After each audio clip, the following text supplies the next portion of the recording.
Twin turbocharged versus the one designed 3.5 litres by a man from Leicester. No, he's more like a game station character who has emerged into the real world. Ease, I think, getting ahead you'll find. It is technically quicker to 60 miles an hour, and it's a complete... How fair's that? It's not like I'm creating any pollution at all. Turbocharged, go on!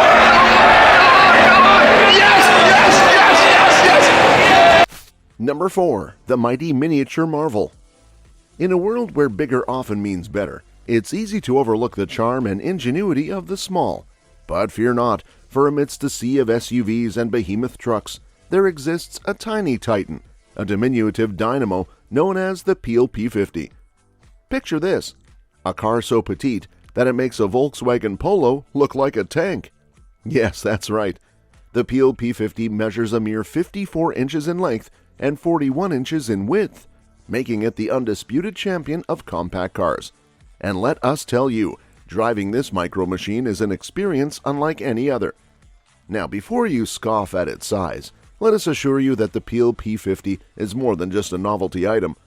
Built on the Isle of Man in the swinging 60s, this pint-sized wonder was designed with practicality in mind.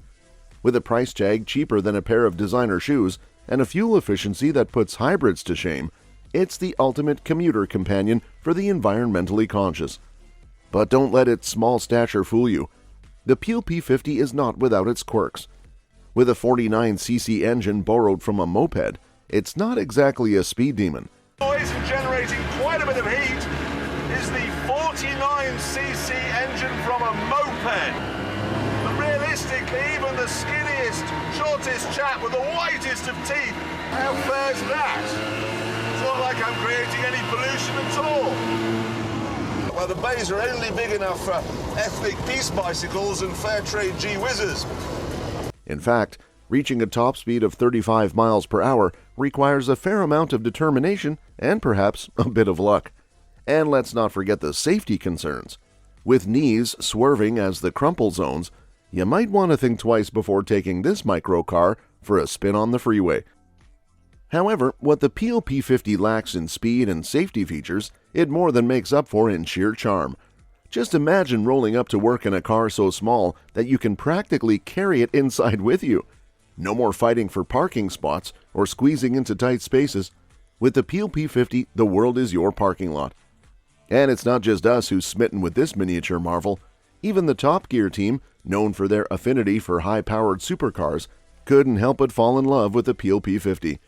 From the youngest intern to the seasoned veterans, everyone was clamoring for a chance to take this tiny titan for a spin. Please don't just steal our things. Do you mind? Thanks very much indeed. Jolly nice of you. Doors closing. Thank you. All right, you'll be all right now. No, this is fine. Thanks. Hello, can anyone help? Thanks.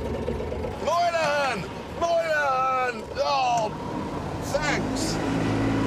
In a world where bigger is often mistaken for better, the Peel P50 serves as a refreshing reminder that good things do indeed come in small packages.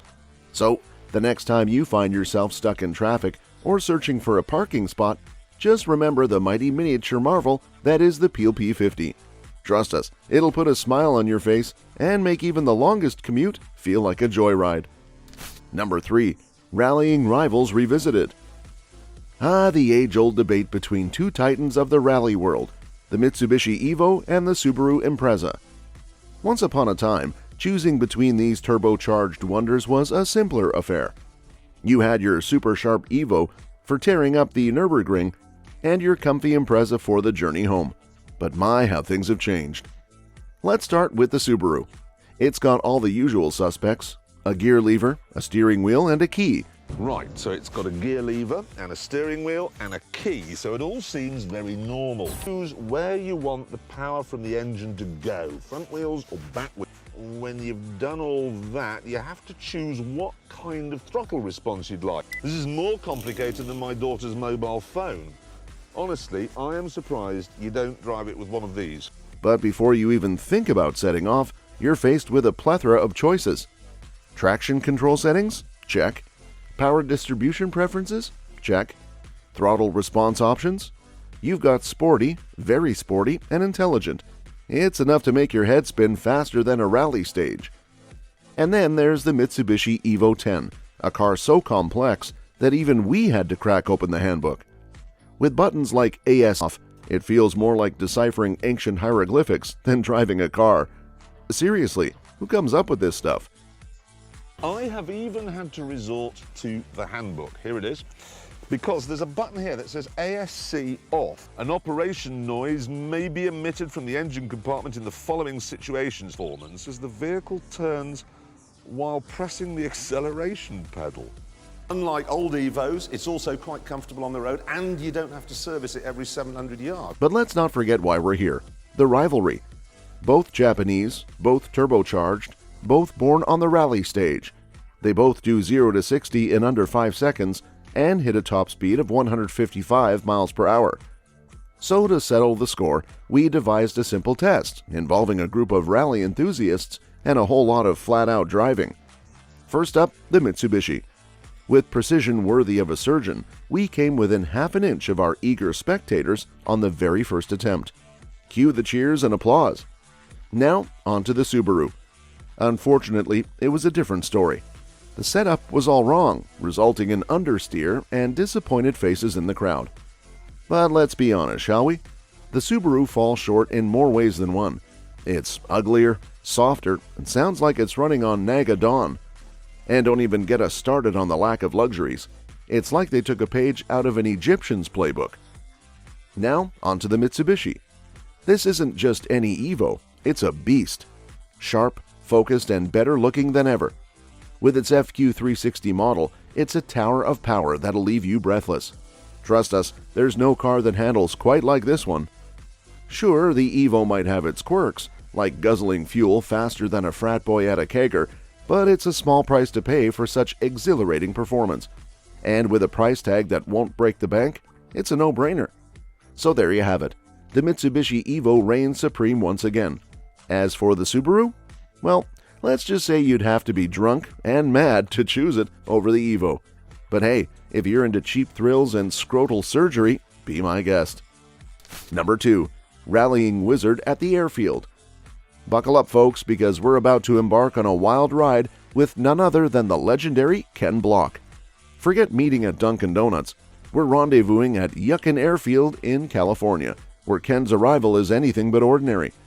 Picture a game station character bursting into the real world, and you'll have an inkling of what to expect. Ken Block isn't just your average rally driver. He's a maestro behind the wheel, known for his jaw-dropping stunts that rack up millions of hits on FaceTube. And today, he's chosen this sleepy airfield as his playground. No, he's more like a game station character who has emerged into the real world. And that's why his films get more than 10 million hits on FaceTube. That looks like a playground to me. In what way? Well, there's not so many places where you have a great mix of dirt and tarmac. Obstacle. I mean, the owners of them probably don't. Do they know? I'm not really sure. With Ken at the wheel, we tear off into the unknown, the roar of the engine drowning out any doubts. Dirt and tarmac blur together as we navigate the twists and turns with Ken's skill on full display. But the adventure doesn't end there.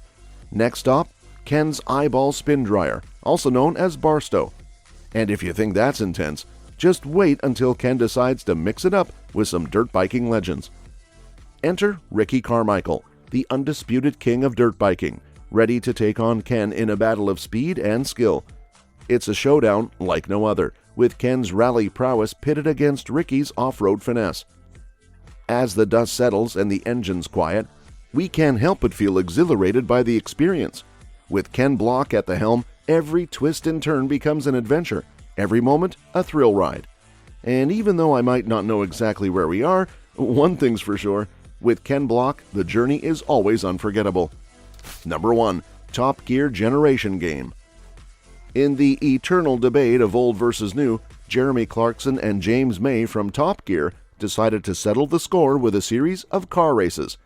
Their differing opinions on classic cars versus modern marvels sparked a lively competition on the track. Moving on to the track, they staged a race between a classic Golf GTI and its modern counterpart. Surprisingly, the old Golf GTI emerged victorious, showcasing its enduring appeal and impressive performance. Next up were two Toyotas, a lightweight modern MR2 and an older MR2. Despite the newer MR2's advancements, it was outshined by its older counterpart, proving that sometimes older is indeed better. The newer one, you see, he's 12, he knows nothing. The old one. We are doing them over a fifth of a mile.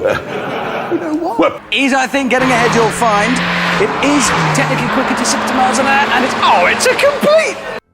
The competition continued with iconic models like the Ford Escort Cosworth and the Focus RS, highlighting the timeless appeal and performance of classic cars.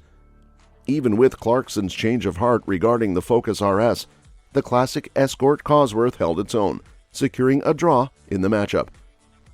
As the races progressed, it became evident that classic cars were holding their own against their modern counterparts. The final showdown featured a Nissan GT-R, a symbol of modern engineering prowess, against an older twin-turbocharged model.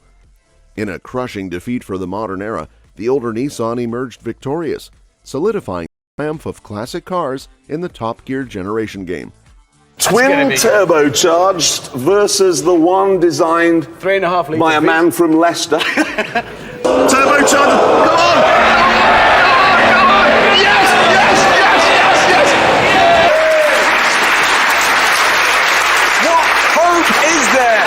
Us all.